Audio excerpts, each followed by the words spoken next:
Façamos agora a questão número 4 da nossa lista de física moderna, que é um exercício de efeito fotoelétrico. Sim, efeito fotoelétrico está lá no finalzinho do nosso edital, na parte de física moderna, então é válido comentar um pouco a respeito desse fenômeno e desse efeito. Primeira afirmativa: o efeito fotoelétrico consiste na emissão de elétrons por uma superfície metálica atingida por uma radiação eletromagnética. Verdadeiro, é isso mesmo. O efeito fotoelétrico acontece quando uma radiação eletromagnética incide nessa superfície metálica, os elétrons dessa superfície absorvem energia da radiação e dão um salto de camada eletrônica. Quando eles retornam para a camada de estabilidade, eles emitem luz. E aí a gente pode citar, por exemplo, as lâmpadas de LED, que são lâmpadas que funcionam justamente com esse salto de elétrons em camadas específicas dos orbitais eletrônicos, e esses elétrons nunca ficam estabilizados em camadas mais elevadas. É um salto momentâneo, eles retornam para a camada estável e aí nesse retorno eles emitem a energia que foi absorvida. Tá? Esse é o efeito fotoelétrico. 2. O efeito fotoelétrico pode ser explicado satisfatoriamente com a adoção de um modelo corpuscular para a luz. Sim, existiu uma discussão aí até a parte do século XX da natureza da luz, se ela era onda ou se ela era partícula. Esses dois modelos já foram propostos, e aí o Einstein ele explica a natureza dual da luz, falando que ela é ao mesmo tempo onda e partícula, ela se comporta das duas formas, e a adoção de um modelo corpuscular permite explicar o efeito fotoelétrico, pois a gente pode pensar que os fótons da radiação luminosa, a luz, né, como um efeito fotoelétrico, a luz ela então bate uma colisão, um choque das partículas de luz com os elétrons. Daí os elétrons absorvem esses fótons e absorvem energia, né? Aí fazem aquele salto que eu falei.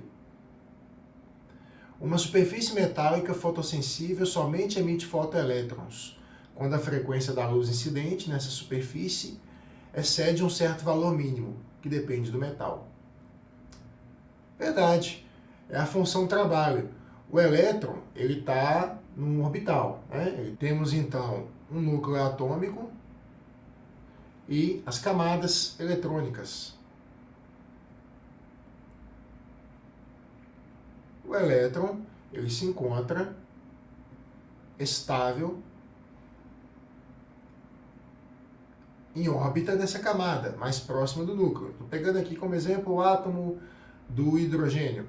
Daí, para se ter um salto para uma camada mais externa, é preciso que chegue até esse elétron uma radiação de energia mínima.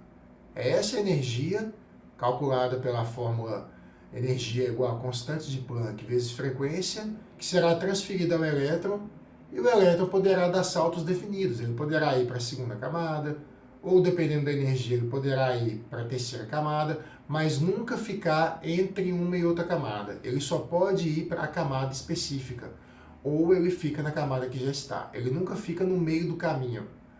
Ah, Rafael, mas se a energia não for suficiente para chegar na segunda camada, na terceira camada, mas for suficiente para chegar na segunda, então ele pode ir até a segunda. Ele não vai aparecer aqui, por exemplo, em um espaço indefinido, tá? Esses são os números quânticos que definem numericamente as camadas de órbitas possíveis.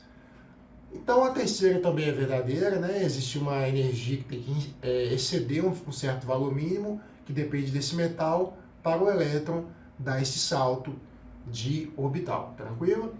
Tá tudo verdadeiro, tá tudo certo, então é uma questão mais de revisão mesmo, só para todo mundo aí saber o que é um pouquinho do efeito fotoelétrico. Então vamos lá, em resumo.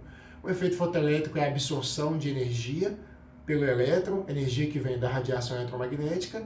Essa energia transferida para o elétron faz ele ficar excitado e ele dá um salto de camada. Ele dá um salto de camada, esse salto ele faz o elétron ir para uma segunda, para uma terceira camada, vai depender da energia, e aí ele não está estável nessas camadas mais externas. Ele acaba voltando para a camada estável dele de órbita e nessa volta ele emite luz. Por exemplo, a luz de LED. A luz de LED é uma luz eletrônica, é uma luz que tem a ver com esse efeito fotoelétrico, tá bom? A gente se vê então no próximo vídeo.